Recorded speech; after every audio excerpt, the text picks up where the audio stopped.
जय श्री कृष्णा, राधे राधे। आपका स्वागत है मेरे चैनल ज्ञान लोक में। जो कन्या संक्रांति 2025 कब है और इस दिन आपको क्या करना है और क्या नहीं, क्या खाना चाहिए क्या नहीं, इसका पुण्य काल और शुभ मुहूर्त के बारे में पूरी जानकारी दूंगी, तो कृपया करके आपको इस वीडियो को पूरा देखना होगा। तो कन्या संक्रांति 2025 दिन जो बुधवार को जाने की 17 सितंबर 2025 को मनाई जाएगी। इस दिन सूर्य सिंह राशि से निकल के कन्या राशि में प्रवेश करेंगे, जिसे कन्या संक्रांति कहा जाता है। यह दिन हिंदू धर्म में बहुत ही अधिक महत्वपूर्ण है और इसी दिन भगवान विश्वकर्मा की जयंती भी मनाई जाती है, जो निर्माण और शिल्प कार्यों से जुड़े लोगों के लिए विशेष महत्व रखता है। इस दिन पवित्र नदियों में स्नान, दान पुण्य, पितरों के लिए श्राद्ध करने का भी विधान है।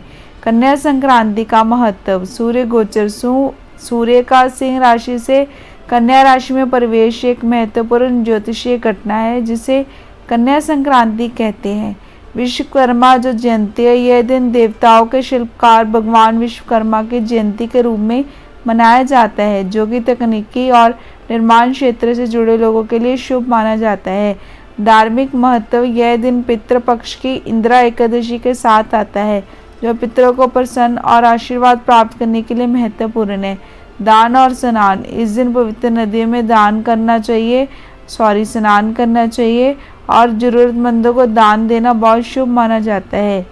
और सूर्य का प्रवेश सूर्य राशि से निकल के कन्या राशि में वो देर रात 1:54 पे प्रवेश करेंगे और पंचांग के अनुसार जो सूर्य उदय सुबह 5:36 पे होगा और सूर्य अस्त शाम 5:51 पे होगा और ब्रह्म मुहूर्त इसका सुबह 4:02 से लेके 4:49 तक रहेगा। विजय मुहूर्त इसका दोपहर 1:46 से लेके 2:35 तक रहेगा और गोधूली मुहूर्त शाम 5:51 से लेके 6:15 तक होगा।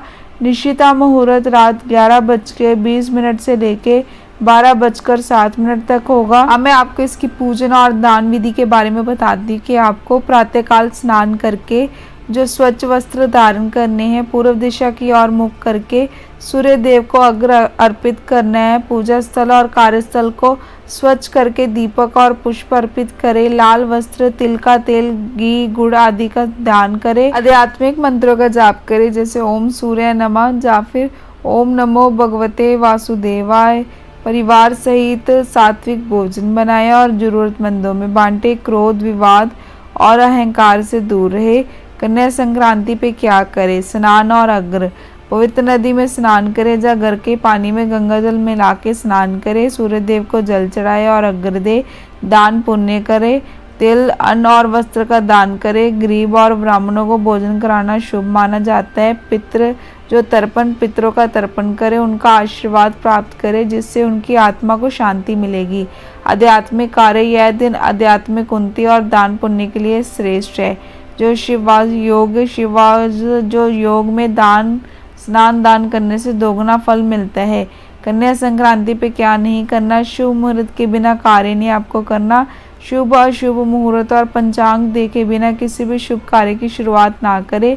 पिता का अनादर। इस दिन पिता का अपमान करने से बचे, क्योंकि इससे सूर्य ग्रह कमजोर होता है। जरूरतमंदों को दुख पहुंचाना। किसी भी जरूरतमंदों को ठेस ना पहुंचाए।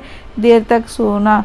सूर्य उदय के बाद देर तक सोने से बचे, क्योंकि यह शुभ फल और बाधा का कारण बनता है। कलह क्लेश। परिवार में विवादों और कटु शब्दों के प्रयोग से बचे, खास करके वाणी में नियंत्रण रखें। अशुभ चीजें। कन्या पूजन में दारदार वस्तुएं ना दें और पूजा में ऐसी चीज ना रखें जो अशुभ मानी जाती है। कन्या संक्रांति के शुभ दिन प्रातःकाल किसी पवित्र नदी में स्नान करें। इसी के साथ पिंडदान करें, जिससे आपको पूर्वजों का आशीर्वाद मिले और पितरों की आत्मा को शांति मिले। इसके बाद ब्राह्मणों को भोजन कराएं। जरूरतमंद लोगों को अन्न, वस्त्र, धन का दान करें।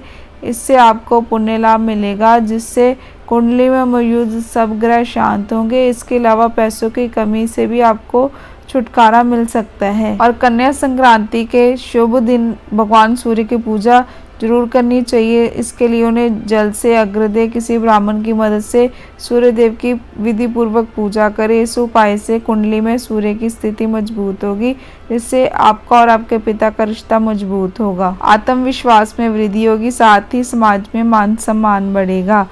तो ये थी जानकारी कि आपको इस दिन क्या करना है और क्या नहीं है। और मैं आपको बता देती हूँ आपको क्या खाना है। इस दिन आपको सात्विक भोजन ही करना है जो शुद्ध और पौष्टिक हो, और खिचड़ी बनाना और देवी देवताओं को इसका भोग लगाना शुभ माना जाता है। तो आप इस दिन जो खिचड़ी खा सकते हो। मौसमी फल, भोग में किसी भी मौसमी फल शामिल किया जा सकता है। नारियल और मिठाई, जो प्रसाद के रूप में नारियल और मिठाई जैसे बताशे या लड्डू भी दिए जा सकते हैं। अब आपको क्या नहीं खाना, तामसिक भोजन जैसे प्याज, लहसुन, मांसाहार जैसे तामसिक भोजन को खाने से बचना चाहिए। शराब का भी सेवन नहीं करना चाहिए। तैलीय जो मसालेदार जो बहुत ज़्यादा भोजन होता है ना, उसको करने से परहेज करें, क्योंकि ये स्वास्थ्य के लिए अच्छे नहीं माने जाते। और ठंडे भोजन और पेय पदार्थ जैसे ठंडे पानी, कोल्ड ड्रिंक और आइसक्रीम जैसे खाद्य पदार्थ नहीं खाने चाहिए। बिना स्नान भोजन नहीं आपको करना चाहिए, क्योंकि आप अगर बिना नहाए अन्न ग्रहण करते हो तो भोजन करने से पहले आपको हमेशा जो स्नान करना आवश्यक है। संक्रांति के दिन यह भी ध्यान रखना चाहिए कि बिना स्नान किए भोजन ग्रहण ना करें और क्रोध, विवाद और अहंकार से दूर रहे। और ये थी कन्या संक्रांति के बारे में पूरी जानकारी जो मैंने आपको इस वीडियो में दे दी। अगर वीडियो अच्छी लगी तो वीडियो को लाइक और मेरे चैनल ज्ञान लोक को सब्सक्राइब करना मत भूलना, और वीडियो को हाइप किए बिना मत जाया करो।